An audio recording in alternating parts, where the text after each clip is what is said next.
اور اب بھی دنیا میں جو اسلام سب سے زیادہ پھیل رہا ہے وہ کنورژن کے اعتبار سے نہیں ہے کہ غیر مسلم اسلام قبول کر رہے ہیں، وہ بھی کر رہے ہیں، لیکن اس کا ریشو کم ہے. گروتھ ریشو کیا ہے؟ زیادہ ہے. ہندوستان میں ہندو کا جو گروتھ ریشو ہے وہ غالباً 2% ہے، اور مسلمانوں کا اس کے مقابلے میں 8 یعنی 4 گنا زیادہ ہے. ہندو اس سے پریشان ہے، کیونکہ 4 گنا زیادہ کا مطلب یہ ہے کہ 20-30 سالوں میں مسلمانوں کی کیا ہو جائے گی؟ اکثریت ہو جائے گی.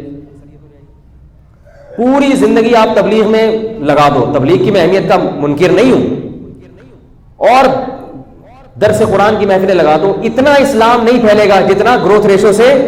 کیونکہ اب جتنے لوگ ہیں 30-40 سال کے بعد یہ دنیا میں نہیں ہوں گے، ان کی اولادیں ہوں گی. اولادیں اگر زیادہ ہیں تو ہم زیادہ ہوں گے، ہماری اولادیں کم ہیں تو ہم کیا ہو جائیں گے؟ کم ہو جائیں گے. 2 اور 4 کی طرح بات ہے جو سمجھ میں آ نہیں رہی. اسی وجہ سے نبی صلی اللہ علیہ وسلم نے بہت سخت تاکید کی ہے، کم نہیں ہے.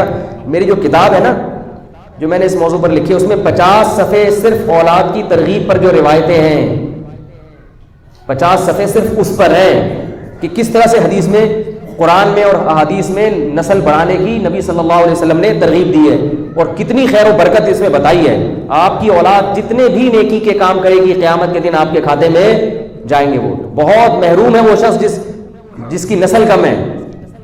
سمجھ رہے ہو کہ نہیں سمجھ رہے؟ ایک دفعہ مجھے ایک صاحب کہنے لگے یار وہ علماء کو تو زیادہ اولادیں نہیں ہونی چاہیے، قوم کے جو میچور لوگ ہیں ان کی اولادیں زیادہ نہیں ہونی چاہیے، تو وہ اصل میں کیونکہ ان کی مصروفیت زیادہ ہے تو اولاد زیادہ ہوگی تو ان کو پالنے کے مسائل، اسلام کو نقصان ہوگا، فائدہ نہیں ہوگا. میں نے کہا کہ حضرت عثمان رضی اللہ تعالی عنہ بھی اگر یہ بات سوچ لیتے. حضرت عثمان کی تو 4 بیویاں تھیں، اور چوتھی شادی حضرت عثمان نے اس وقت کی ہے جب چاروں طرف سے محاصرہ چل رہا تھا، انتہائی فتنے کی حالت میں، اتنی ٹینشن کہ چاروں طرف سے خوارج کا فتنہ سر اٹھا رہا ہے، بغاوتیں ہو رہی ہیں. اور اس دوران حضرت عثمان نے کیا کیا؟ نکاح کیا. نسل نہیں روکی کبھی بھی، صحابہ نے نکاح سے کبھی نہیں رکے. میں نے کہا حضرت عثمان ہماری یہ تقریریں سن لیتے اس زمانے میں خدا نخواستہ، اور کہتے چلو ٹھیک ہے فی الحال تو چاروں طرف بغاوتیں ہو رہی ہے، بھی نہیں بچے زیادہ نہیں، تو مفتی تقی عثمانی صاحب پیدا بولو نا بھائی نہیں ہوتے. مفتی تقی عثمانی صاحب حضرت عثمان کی اولاد میں ہیں. مفتی شفیع عثمانی صاحب پیدا بول لو نا یار نہیں ہوتے. مولانا ظفر احمد عثمانی پیدا نہیں ہوتے. سمجھ رہے ہو؟ اگر حضرت عمر فاروق رضی اللہ تعالیٰ عنہ یہ سوچ کے کہ اتنی ٹینشن والی زندگی گزار رہا ہوں، اسلام کو بھی دنیا میں غالب کرنا ہے، چھوڑو یار 1 آدھ بیوی اور 1 آدھ بچہ ہی مناسب رہے گا، اس کی اچھی طرح سے بہترین تربیت کروں گا، اسے کیا بناؤں گا میں؟ بڑا آدمی بناؤں گا. تو مولانا اعظم فاروقی پیدا ہوتے ہیں بھائی. جتنے بھی فاروقی بڑے بڑے وہ گزرے ہیں نا جنہوں نے دین کا بہت کام کیا، وہ لوگ پیدا نہ ہوتے. ایک صاحب مجھے کہنے لگے دیکھو ابن تیمیہ رحمۃ اللہ علیہ نے دین کی اتنی خدمت کی اور انہوں نے نکاح نہیں کیا تھا. واقعی انہوں نے نکاح نہیں کیا. تو ابن تیمیہ نے نکاح نہیں کیا، دین کی اتنی خدمت کی. میں نے کہا ابن تیمیہ کے والد بھی بہت دین کی خدمت کر کے گئے، اگر وہ بھی یہ سوچتے تو ابن تیمیہ پیدا نہ ہوتے. اور ابن تیمیہ اگر نکاح کر لیتے تو معلوم نہیں اور ان کی اولاد میں کتنے ابن تیمیہ پیدا ہو جاتے. تو یہ بکواسات ہیں، فضول قسم کی فیملی پلاننگ والوں کی باتیں ہیں. اور یہ جو کہتے ہیں نا کہ تربیت نہیں ہو سکے گی، یاد رکھو تربیت کا مفہوم دنیا داروں کی نظر میں جو ہے اللہ کی نظر میں وہ مفہوم نہیں ہے. ہمارے ہاں تربیت کہتے ہیں بچہ ڈاکٹر انجینئر بن جائے. اس کا مطلب یہ جو بیچارے ٹماٹر بیچ رہے ہیں جو موچی ہے وہ تو جہنم میں جائے گا. پھر اللہ کی نظر میں تربیت یہ کہ ہدایت مل جائے، پیسہ نہیں ہے تربیت میں. اور ہدایت کی 2 قسمیں ہیں، ایک ہدایت کبریٰ اور ایک ہدایت صغریٰ. بڑی ہدایت یہ ہے کہ ایمان مل جائے اس کو چاہے گناہگار ہی کیوں نہ ہو. تو جب تک مسلمان بچہ پیدا ہو رہا ہے چاہے وہ گناہگار ہی کیوں نہ ہو، اس کا مطلب بڑی تربیت اس کی حاصل ہو رہی ہے. قرآن کے الفاظ دیکھیں، وَلَعَبْدٌ مُؤْمِنٌ خَيْرٌ مِّن مُشْرِكٍ وَلَوْ أَعْجَبَكُمْ. فرمایا ایک مسلمان غلام تو چپڑاسی سے بھی بدتر ہوتا ہے. یہ جو چپڑاسی ہوتا ہے نا بیچارہ جس کی کوئی عزت نہیں ہوتی معاشرے میں، یا موچی جس کی بیچارے کی کوئی عزت نہیں ہوتی، اس سے بھی بدتر زندگی کس کی ہوتی ہے؟ غلام کی، جس کا آج رواج ختم ہو گیا. اللہ فرماتے ہیں وہ غلام جو مسلمان ہے، عمل کی شرط نہیں لگائی اللہ نے، صرف اللہ اس کے رسول پر ایمان رکھنے والا ہے. فرمایا اس کافر سے بہتر ہے جو مشرک ہے اور آزاد ہے، عزت دار ہے. نہیں یاری بات میرا خیال ہے. تو دنیا داروں کی نظر میں جو تربیت کا مفہوم ہے وہ ہے بچے ڈاکٹر بن جائیں، انجینئر بن جائیں، سوٹ ٹائی لگا کے آفس جایا کریں اور دولت لے کے گھر میں آیا کریں. ان کی نظر میں یہ بیچارے جو گلی محلے میں ٹماٹر بیچ رہے اور یہ جو خربوزے بیچ رہے ہیں یہ لوگ تربیت یافتہ نہیں ہے. اللہ کی نظر میں تربیت کا مفہوم کچھ اور ہے. سمجھ میں آ رہی ہے بات؟ اللہ کی نظر میں تربیت کا مفہوم کیا ہے کہ سب سے پہلے ایمان ملے. اگر ایمان نہیں ملے تو کتنی ہی سوٹ ٹائی لگا لو, لوگوں سے تھینک یو ہیلو ہائی کر کے بات کر لو, جائے گا کہاں؟ جہنم کی آگ میں.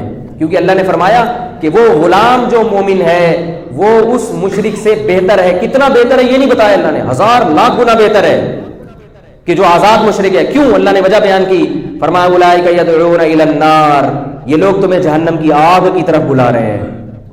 واللہ یدعو الی الجنہ والمغفرۃ باذنہ, اور اللہ جس توحید کی طرف تمہیں بلا رہا ہے وہ تمہیں اللہ کی مغفرت اور اللہ کی جنت کی طرف لے کر جائے گی. پہلے یہاں اللہ نے مغفرت کا ذکر بھی کیا. مغفرت وہیں ہوتی ہے جہاں بدعمالیاں بھی ہوتی ہیں. تو اللہ فرماتے ہیں کہ مسلمان ہے, بد عمل ہونے کے باوجود اللہ کی کیا ہوگی؟ مغفرت ہوگی. کچھ کی تو زندگی توبہ سے ہو جائے گی, کچھ کی قبر میں کچھ دن ٹھکائی لگ کے ہو جائے گی, کچھ زیادہ پاکستانی جو تھے اللہ بچائے ان کی تھوڑی لیٹ ہوگی, سب کی نہیں, آپ لوگوں کے علاوہ کی بات کر رہا ہوں, ان کی تھوڑی اور لیٹ ہو جائے گی, کچھ کو نبی کی سفارش کام آ جائے گی کسی کے, کچھ جہنم میں جا کے سزا کھا کے بالآخر پوری سزا کسی کو نہیں ملے گی. کیوں؟ اس لیے کہ کس کو مانتے تھے؟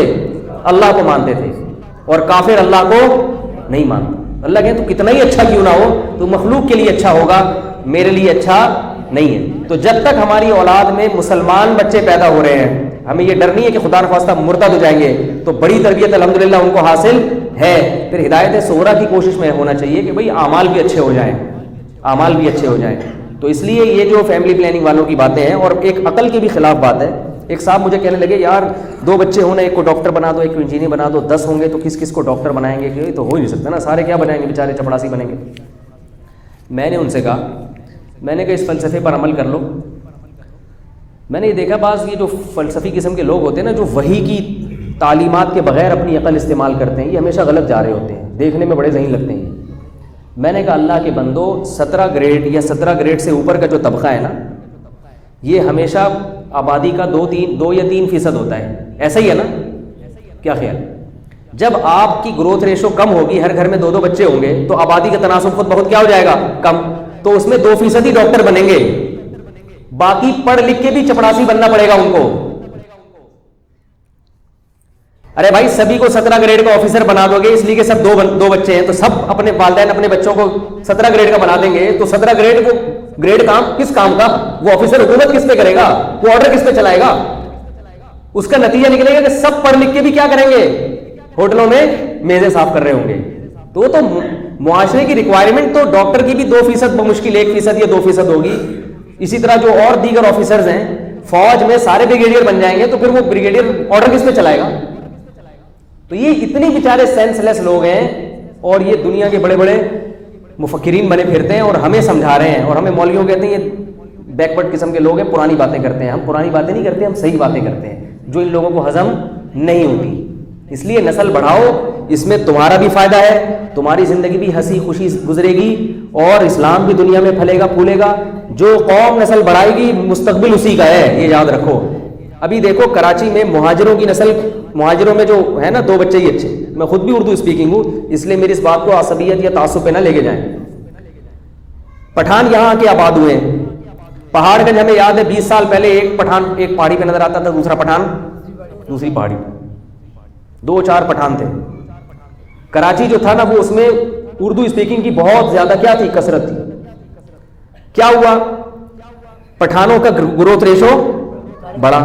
مہاجر کیونکہ پڑھے لکھے ہوتے ہیں, وہ اپنے آپ کو سمجھتے ہیں بہت پڑھے لکھے ہیں, تو ہمارے 8 بچے ہوئے تو لوگ ہم سمجھیں گے تو پڑھے لکھے ہیں ہی نہیں, ہم تو جاہل ہیں. تو ان کا گروتھ ریشو کیا ہوا؟ کم ہوا. تو سیاسی سطح پہ بھی MQM کیا ہوئی ہے؟ گروتھ ریشو کی وجہ سے کمزور ہو گئی. تو میں عصبیت کا قائل نہیں ہوں, مہاجر پٹھان کے فرق کا قائل نہیں ہوں, لیکن جو قائل ہیں, جو مہاجر پٹھان میں خدا معاذ اللہ نقل کفر فرق کرتے ہیں, ہم تو مولوی, ہم تو ان چیزوں کو مانتے ہی نہیں, لیکن جو مانتے ہیں ان کو بھی یہ بات سمجھنی چاہیے کہ اگر آپ سیاسی سطح پہ برتری چاہتے ہو تو آپ کو اپنی گروتھ ریشو بڑھانی پڑے گی. تو کسی بھی لحاظ سے آپ کو فائدہ نہیں ہے گروتھ ریشو کم کرنے پر, نہ سیاسی طرح. اگر آپ پاکستان کو طاقتور بنانا چاہتے ہو تو آپ کی فوج ڈبل ہوگی, اس سے آپ طاقتور بنو گے, آپ کی فوج آدھی ہو جائے گی, اس سے بنو گے ڈبل ہوگی, بنو گے. تو ڈبل جب ہی ہوگی جب آپ کا گروتھ ریشو کیا ہو جائے گا؟ ڈبل ہو جائے گا. بعض لوگ کہتے ہیں نہیں فوج تو آدھی ہو مگر طاقتور بہت ہو. یاد رکھو کسی بھی ملک سے لڑنے کے لیے صرف اسلحہ نہیں چاہیے, افرادی قوت, ورنہ اسلحہ سعودی عرب کے پاس کوئی کم نہیں ہے. سعودی عرب کی آبادی نہیں ہے لہذا اس کی فوج نہیں ہے، تبھی سعودی عرب جب بھی کوئی آڑا وقت آتا ہے تو کہاں نظر ڈالتا ہے؟